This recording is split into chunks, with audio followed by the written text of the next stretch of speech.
আসসালামু আলাইকুম রহমতুল্লাহ। প্রিয় দর্শক, পেঁয়াজের হাটে চলে আসলাম আজকে, তাই না ভাই? আজকে 25শে অগস্ট 2026 রোজ মঙ্গল। আপনারা দেখতে পাচ্ছেন আমদানি তুলনামূলক কম, এই সাথে বেচা কেনাও খুবই অবস্থা খারাপ। আসসালামু আলাইকুম, কেমন আছেন? প্রিয় দর্শক, যে অবস্থা এরকম তোলা তোলা লাগবে, তাছাড়া হবিলে কার জন্য রাখছেন? ও আচ্ছা, দেখ আছে কি দাম বলতেছে? 15-16। বাড়িতে কি আছে না? আছে। তাহলে সত্য কথা বলেন তো, এই 1500-1600 বা 1000-1200 টাকা পেঁয়াজ বিক্রি করে আপনাদের কি খরচটা উঠবে না? না, কোন কি খরচ উঠবে না, মেলা লস। কি বিক্রি করলেন? পেঁয়াজি কত বিক্রি করছেন আজকে?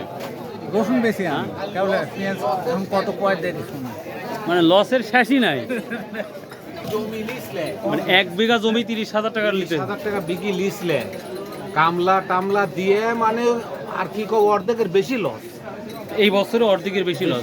সেটা রসুনের ক্ষেত্রে আমরা দেখতে পাচ্ছি ওরকম অবস্থা।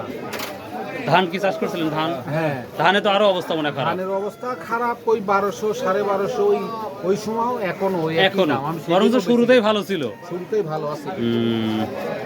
তার মানে লাভের সংখ্যাটা এবার কোনোভাবেই আমরা হিসাব করতে পারছি। দুঃখটা কেউ বুঝে না ভাই, ওই কৃষি মন্ত্রীও বুঝে না, কেউ বুঝে না।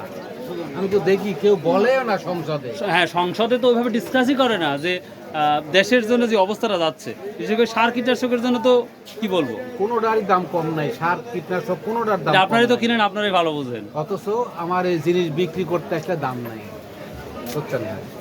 প্রিয় দর্শক, প্রতিটা হাটে যখন যাওয়া যায় কৃষকের আর্তনাদ শুনে খুব কষ্ট লাগে। আসলে যারা চাষ করে তারাই এর ব্যথা বুঝে, সহজ হিসাবে যদি বলি। এই তো আবার আপনাদের বিরক্ত করতে আসলাম ভাই। কত করছে ভাই? এই তো 1500 1550 করছে। 1550 সর্বোচ্চ কত শুনতেছেন যে এত বিক্রি হচ্ছে? এই ভাই 1600 এর বেশি কোনো কিছু হবে 1600 উপরে নাই। গত হাটে তো 1700 দেখছিলাম মনে হয়। আজকে আদৌ আর বাজার কে ভাই, সকালে নাস্তা হয়েছে? হ্যাঁ, পেঁয়াজ বেশি করবো ভাই। পেঁয়াজ বিক্রি করে দেখ, আপনার পেঁয়াজটা তো ভালো লাগছে। আপনি এটা কত বলছেন?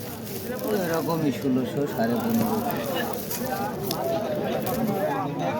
দর্শক, আমি আর কাউকে জিজ্ঞাসা করব না, কারণ যে অবস্থাটা যাচ্ছে। পেঁয়াজের বীজের দাম কি অবস্থা? 2250 টাকা বেচছে। সর্বোচ্চ 2250, এর ওপর নাই। এই যে মাশাআল্লাহ।